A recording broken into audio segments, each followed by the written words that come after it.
Assalamualaikum warahmatullahi wabarakatuh. Tusuk Konde. Cerita ini ditulis oleh Eri Setiani. Tanpa basa-basi dan tidak usah berlama-lama lagi, langsung saja kita masuk ke ceritanya.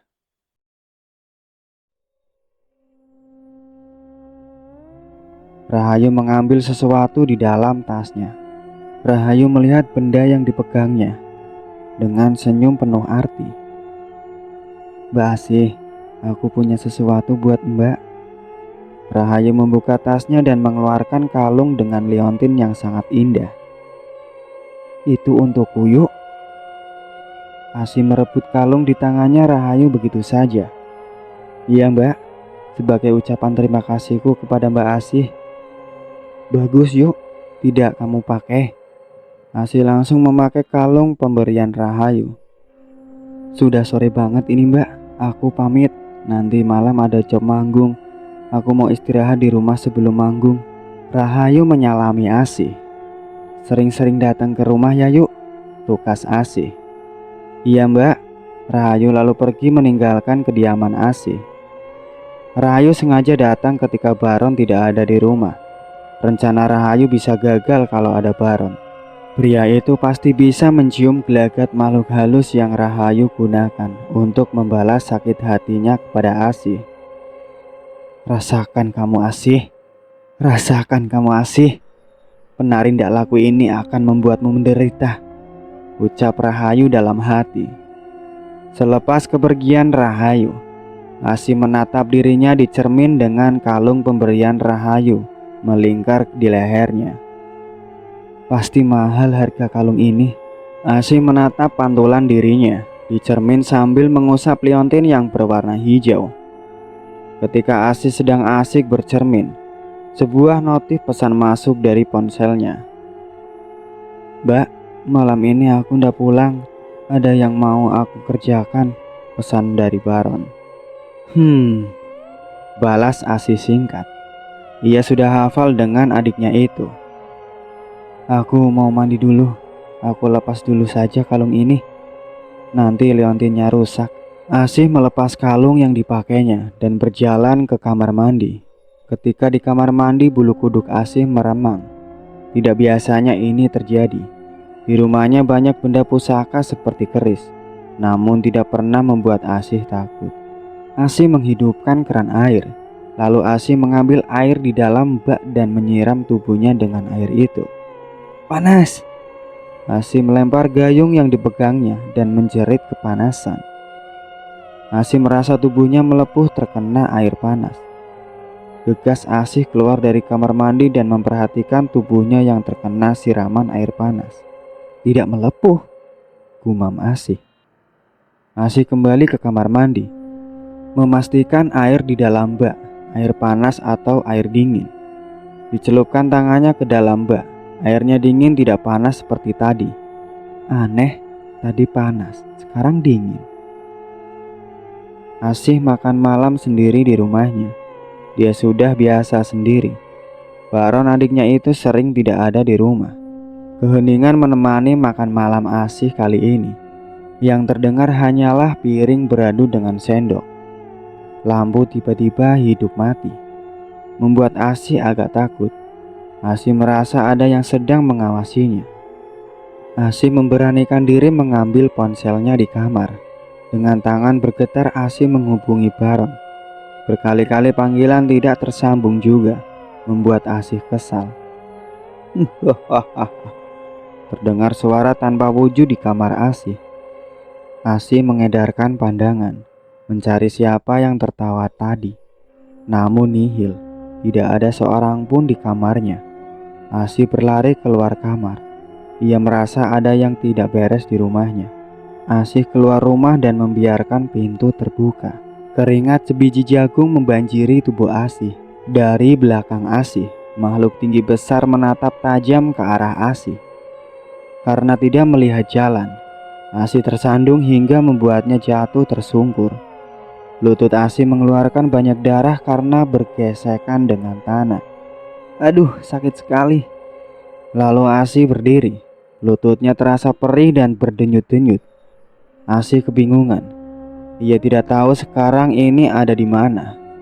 Asih merasa sangat asing dengan tempat itu. Asih belum pernah datang ke tempat itu sebelumnya. Ini di mana? Apa mungkin desa sebelah? Sepertinya bukan. Apa aku berlari sangat jauh hingga berada di tempat ini?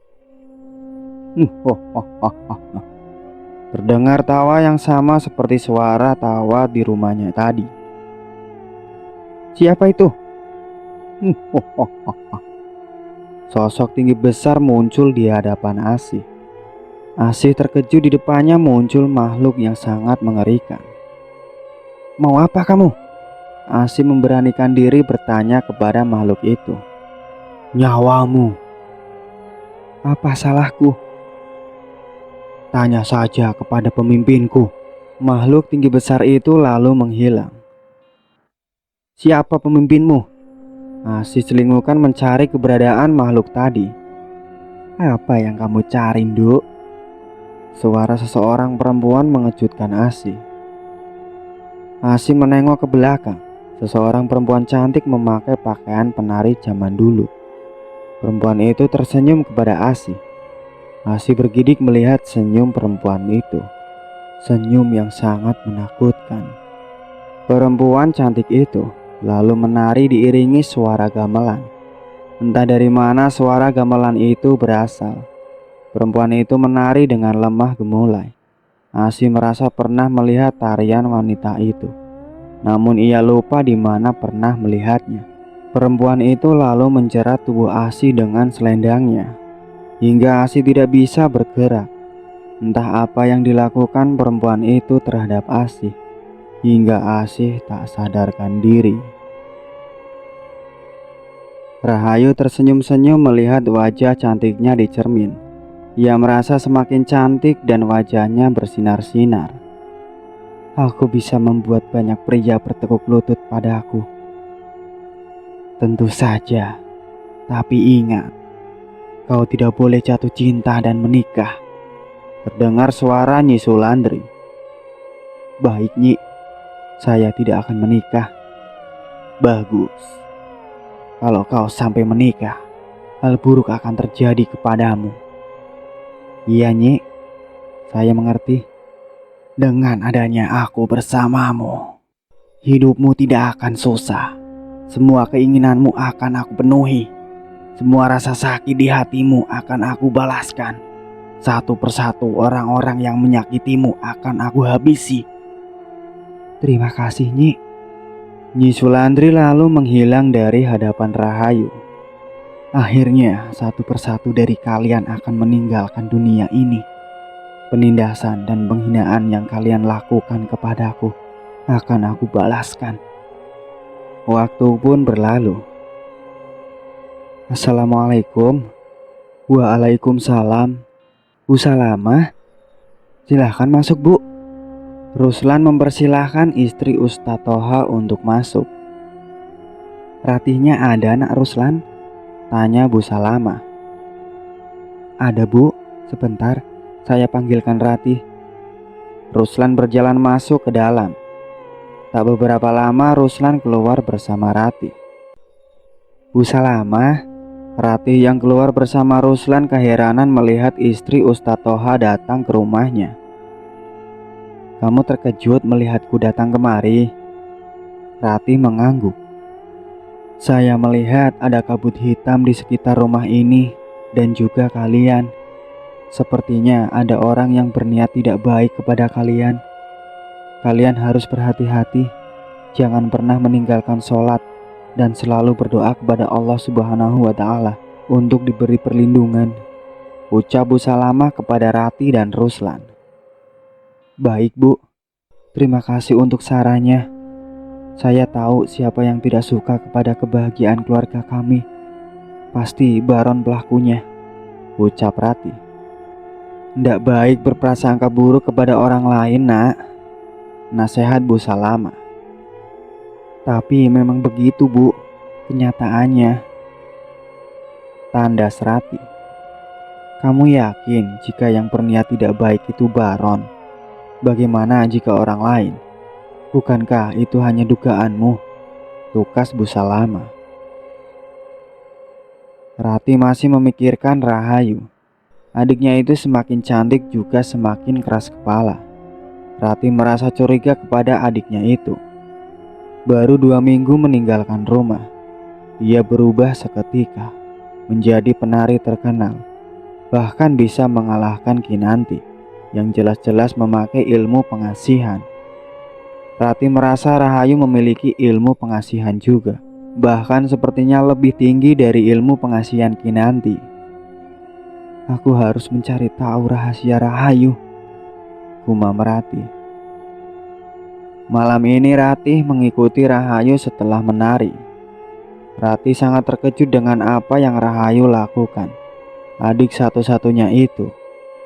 Rati terkejut ketika melihat Rahayu melakukan pembunuhan. "Rahayu, apa yang kamu lakukan?"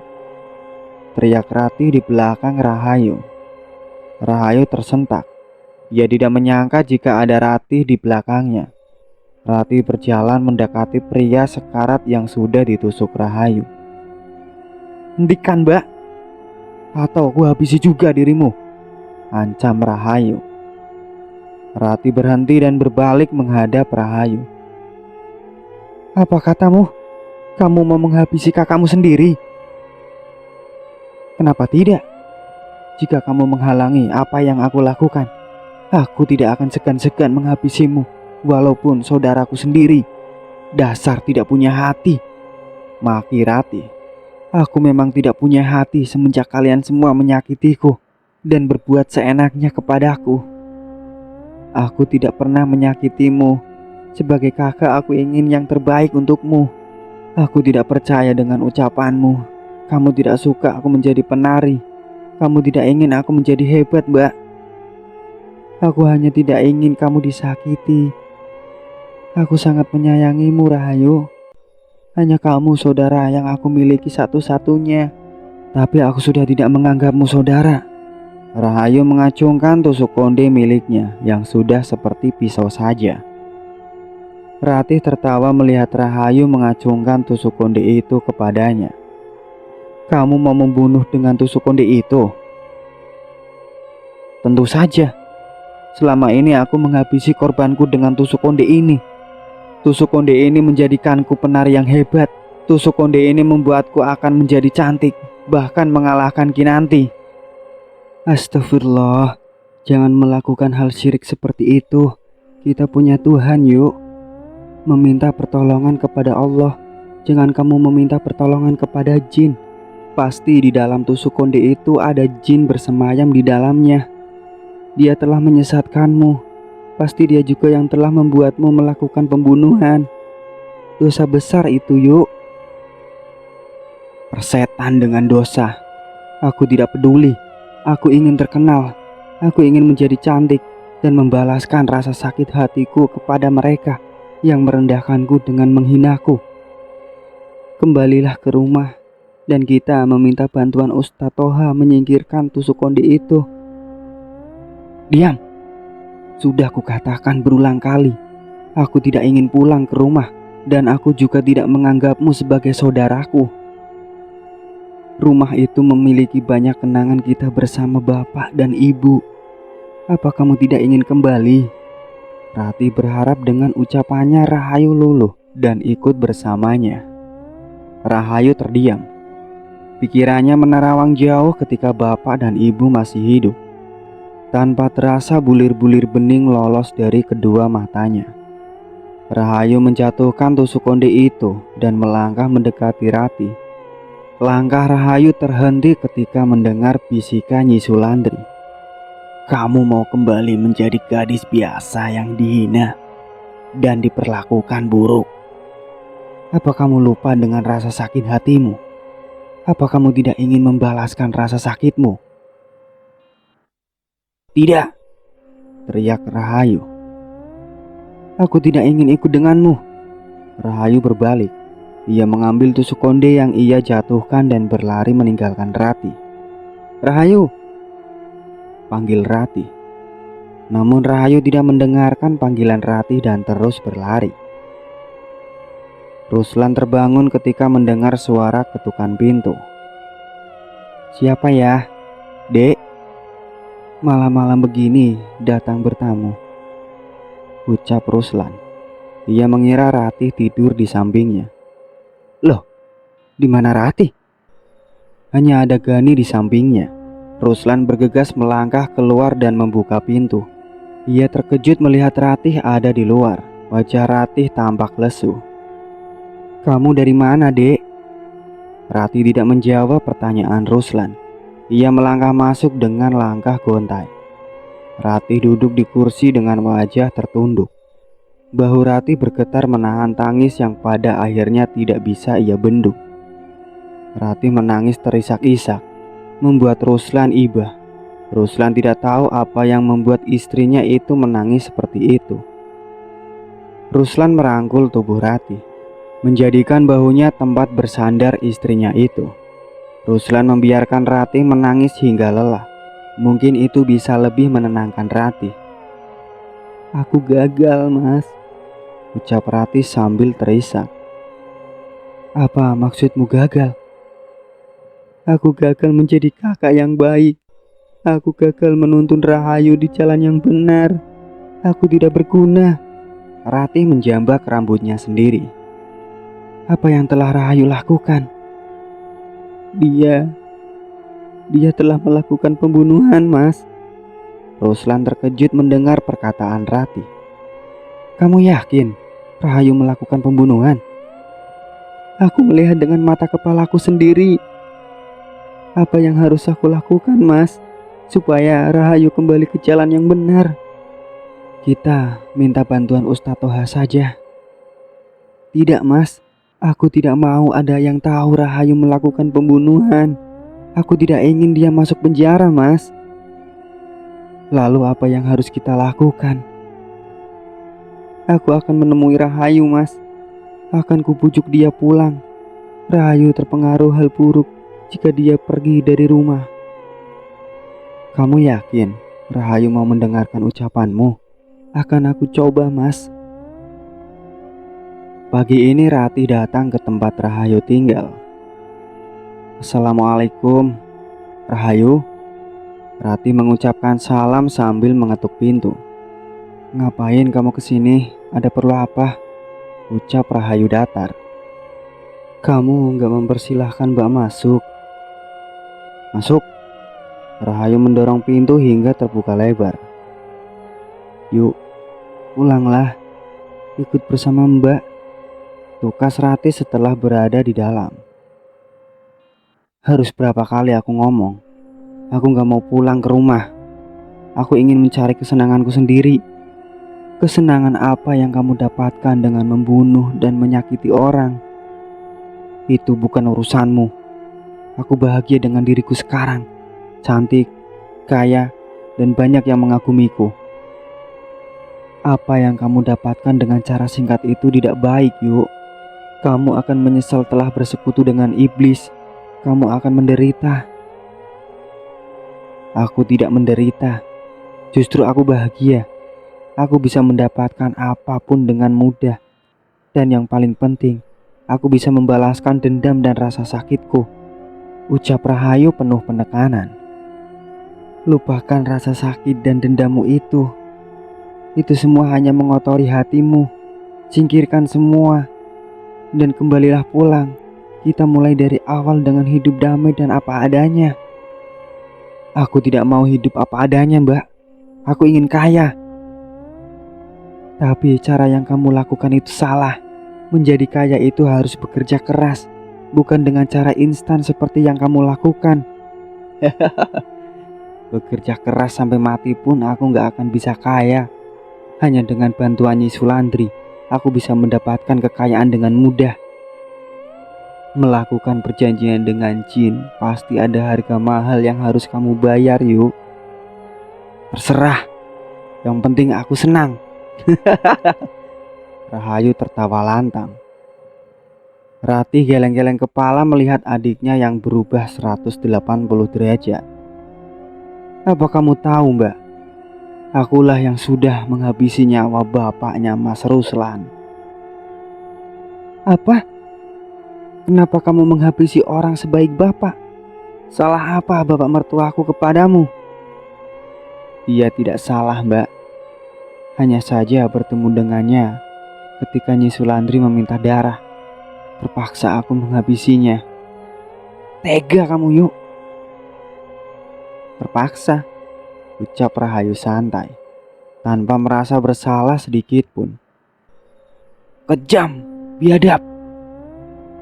Aku memang kejam dan biadab. Jadi pergilah dari sini. Kamu hanya membuang-buang waktumu dengan datang ke sini. Sudah berapa banyak orang yang telah kamu habisi? Tentu sudah banyak sekali. Apa kamu tidak takut dosa? Jelas tidak. Untuk apa aku takut dengan dosa? Astagfirullah. Istighfar, Yuk. Kamu sudah salah jalan. Diam. Pergi dari sini sekarang juga. Aku tidak mau menganggapmu saudara, teriak Rahayu. Baik, aku pergi. Kamu akan menyesali perbuatanmu, ucap Ratih sambil berlalu meninggalkan Rahayu. Rahayu meninggalkan Ratih dengan penuh kemarahan. Adik yang sangat disayanginya berubah menjadi jahat hanya karena harta dan dendam. Sudah hampir 10 tahun lamanya sejak Ratih memutuskan untuk tidak memperdulikan Rahayu. Ratih tidak mau mendengar lagi nama adiknya itu. Hatinya terlanjur sakit dan kecewa dengan apa yang dilakukan Rahayu. Ratih menyimpan semua rahasia Rahayu sendiri. Tidak ia ceritakan rahasia adiknya itu kepada Ruslan. Suaminya itu juga pasti akan meradang jika pembunuh bapaknya adalah adik iparnya sendiri. Rahayu semakin cantik dan kaya. Ia juga memiliki rumah baru, besar dan mewah.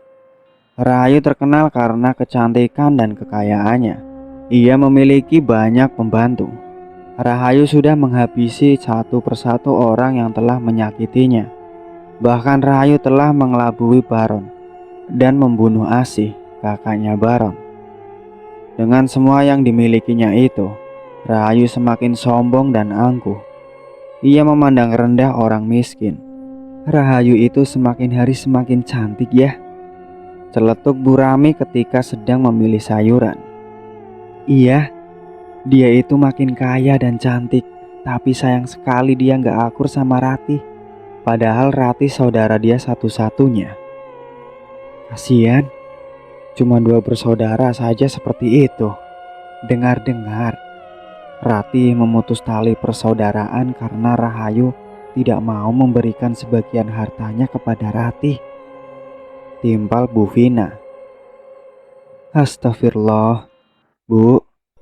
Saya gak pernah meminta sepeser pun harta milik Rahayu. Ratih yang baru datang untuk membeli sayuran terkejut mendengar ucapan Bu Vina. Adikmu itu sudah kaya, Tih.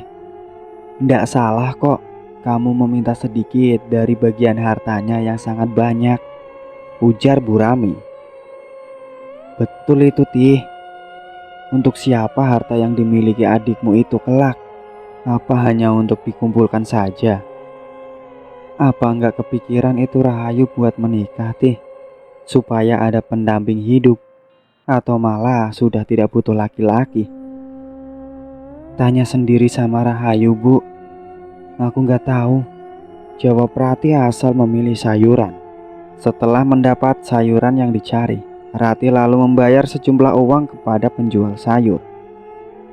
Kasihan Ratih, hidup sangat sederhana. Bagaikan langit dan bumi kehidupan Ratih dan Rahayu.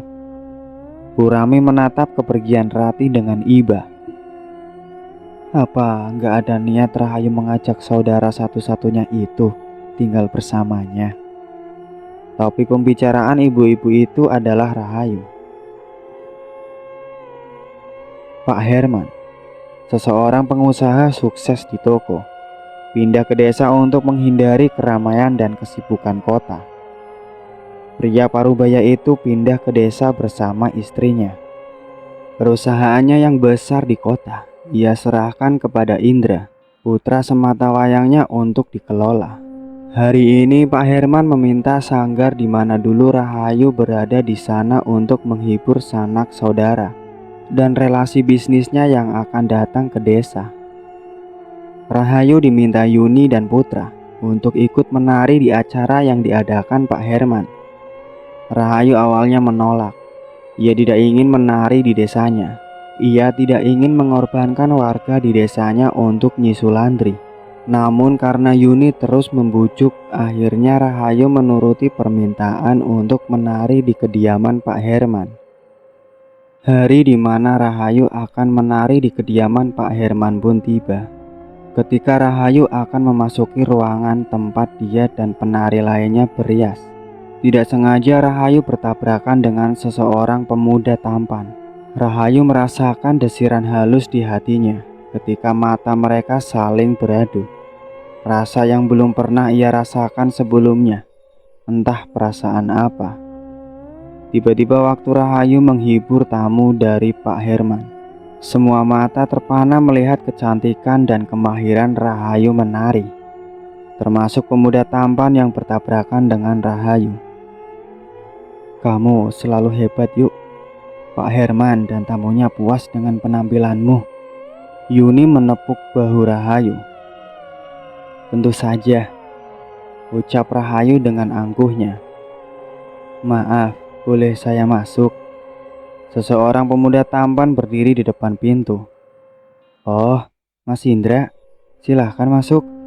Yuni mempersilahkan pria tampan yang ternyata bernama Indra untuk masuk. Bolehkah saya berkenalan dengan Mbak cantik yang pandai menari? Maksud pertanyaan Indra ditunjukkan kepada Rahayu. Boleh. Perkenalkan Mas Indra, ini Rahayu, penari terbaik kami. Rahayu, ini Mas Indra, putra Pak Herman. Yuni memperkenalkan Indra kepada Rahayu. Kedua orang itu bersalaman, membuat penari lain yang ada di tempat itu menatap iri kepada Rahayu karena bisa berkenalan dengan pria tampan seperti Indra. Hari demi hari kedua orang itu saling menyukai satu sama lain. Rahayu yang biasanya hanya memanfaatkan laki-laki, kini timbul benih cinta di hatinya. Rahayu sering tersenyum-senyum sendiri tiap kali memikirkan Indra. Hei Rahayu, ingat perjanjian yang telah kau buat denganku. Jangan pernah jatuh cinta karena kau tidak bisa menikah. Kuburlah perasaanmu kepada pria itu, atau akan berakibat fatal untukmu sendiri. Nyi Sulandri muncul saat Rahayu sedang tersenyum-senyum memikirkan Indra. Iya Nyi, jawab Rahayu terbata-bata. Ia sedikit terkejut dengan kemunculan Nyi Sulandri secara tiba-tiba. Kalau kau sampai menikah, akan kuhabisi suamimu itu. Nyi Sulandri lalu menghilang dari hadapan Rahayu. Rahayu dihadapkan pada dilema besar. Ia mulai jatuh cinta kepada Indra, tapi ia juga takut melanggar janjinya kepada Nyi Sulandri.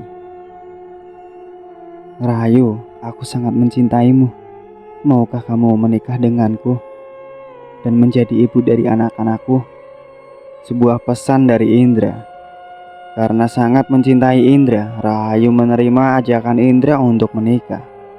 Rahayu melupakan kesepakatan yang telah ia buat dengan Nyi Sulandri dan menikah dengan Indra. Pada hari setelah ditentukan, kedua sejoli itu akhirnya bersanding di pelaminan. Kedua pasangan muda-mudi itu terlihat sangat bahagia. Mereka telah resmi menjadi suami istri. Di balik kebahagiaan itu ada bahaya yang mengintai mereka. Kamu sudah melupakan perjanjian yang telah kamu terima. Tunggu saja Rahayu. Apa yang akan kamu dapatkan dengan mengingkari janjimu? Nyi Sulandri muncul di pantulan cermin ketika Rahayu menghapus riasnya. Maafkan saya Nyi. Saya sangat mencintai Indra. Tolong jangan sakiti kami berdua. Biarkan kami bahagia. Saya akan tetap memberikan tumbal darah untuk Nyi Sulandri setiap bulannya. Rahayu menanggukkan tangannya. dan memejamkan mata memberikan hormat kepada Nyi Sulandri. "Sayang, kamu kenapa?" Sebuah tangan kekar melingkar di pinggang Rahayu. "Ndak apa-apa mas, aku lelah," jawab Rahayu. Ia melepaskan tangan Indra yang melingkar di pinggangnya dan pergi ke tempat tidur. Indra membujuk Rahayu melakukan ritual malam pertama. Namun Rahayu menolaknya dengan alasan lelah. Hati Rahayu tidak tenang memikirkan perkataan Nyi Sulandri. Hingga malam pertama kedua suami istri itu terlewat. Malam kedua Indra membujuk Rahayu namun istrinya itu tetap menolaknya. Hingga malam seterusnya. Di malam ketujuh Indra berhasil membujuk Rahayu. Hingga pasangan itu melakukan hubungan suami istri. Pagi hari Rahayu bangun. Dilihatnya Indra masih tertidur di sampingnya dengan bertelanjang dada. Rahayu tersenyum membayangkan apa yang terjadi semalam. Ia turun dari tempat tidur dan berjalan ke kamar mandi. Rahayu keluar dari kamar mandi dengan rambut basah. Dikeringkannya rambutnya yang basah dengan hair dryer. Setelah itu Rahayu menghampiri Indra yang masih tidur. "Mas Indra, bangun mas," Rahayu berbisik di telinga Indra. Tidak ada respon. Indra masih bergeming. Rahayu mulai panik. Suaminya itu tidak kunjung bangun. "Mas Indra, mas!" Rahayu mengguncang-guncangkan tubuh Indra dengan keras. Tetap tak ada respon. Rahayu panik. Ia membuka pintu dan berlari memanggil kedua mertuanya. "Bu, Pak, ada apa yuk?" Bu Hani menghampiri Rahayu. "Mas Indra bu, Mas Indra gak bangun-bangun," ucap Rahayu tergugu. "Ada apa ini?" Pak Herman yang baru pulang jalan-jalan terkejut melihat Rahayu menangis. "Mas Indra pak." "Kenapa dengan Indra?" Pak Herman menatap tajam Rahayu. "Mas Indra tidak bangun-bangun dari tidurnya." "Apa?" Pak Herman berjalan cepat ke kamar Rahayu dan Indra, diikuti Bu Hani dan Rahayu. Pak Herman membangunkan putra semata wayangnya, namun percuma saja. Indra tidak kunjung bangun. Pak Herman sampai meminta dokter yang ada di desa untuk memeriksa Indra. "Maaf Pak Herman, Mas Indra sudah tiada," ucap dokter setelah memeriksa keadaan Indra. "Tidak mungkin, Indra sehat. Dia tidak memiliki riwayat penyakit apapun." Tangis Bu Hani pecah begitu dokter mengatakan jika Indra sudah tiada. Rahayu merosot ke lantai. Ia tidak kuat menahan bobot tubuhnya. Apa yang ditakutkan terjadi. "Rahayu, apa yang telah kamu lakukan kepada Indra?" "Aku tidak melakukan apapun kepada Mas Indra," jawab Rahayu dengan air mata yang terus mengalir. "Kamu ini pembawa sial. Gara-gara menikah denganmu, putraku meninggal," ucap Bu Hani sengit. "Pak, usir wanita ini dari hadapanku. Aku tidak sudi melihatnya di sini," pinta Bu Hani kepada Pak Herman. Sejenak saat itu Rahayu diusir secara tidak terhormat oleh mertuanya. Wajah Rahayu juga berubah menjadi jelek. Tidak ada satupun yang mau meminta Rahayu menari. Hingga akhirnya perempuan itu jatuh miskin karena menjual sedikit demi sedikit hartanya untuk memenuhi kebutuhan hidup. Rahayu juga berubah menjadi gila atas apa yang telah menimpa kepadanya. Rati sebagai kakak Rahayu tidak tega, walaupun adiknya itu berbuat jahat kepadanya sewaktu pikirannya masih waras. Rati dengan telaten mengurus Rahayu, hingga pada akhirnya Rahayu meninggal secara mengenaskan. Rahayu tertabrak mobil truk pembawa pasir. Rahayu meninggal seketika di tempat. Nyawanya tidak bisa tertolong. Rahayu mendapat tuah dari persekutuan dengan iblis. Itulah hasil persekutuan dengan mereka. Hanya kebahagiaan semu yang didapat. Memintalah hanya kepada Allah Subhanahu wa Ta'ala. Cinta, kasih sayang, dan apa yang Allah berikan kepada kita itu tulus. tak bersyarat. Itulah akhir dari cerita ini yang berjudul Tusuk Kondis Sang Penari, yang ditulis oleh Eri Setiani. Semoga kita semua bisa mengambil hikmah dan pelajarannya dari cerita ini. Terima kasih banyak untuk kalian semua yang sudah setia mengikuti cerita ini sampai selesai. Nantikan cerita-cerita terbaru lainnya dari kami. Jangan lupa untuk like, komen, subscribe channel ini. Dan satu lagi, bunyikan loncengnya. Wassalamualaikum warahmatullahi wabarakatuh.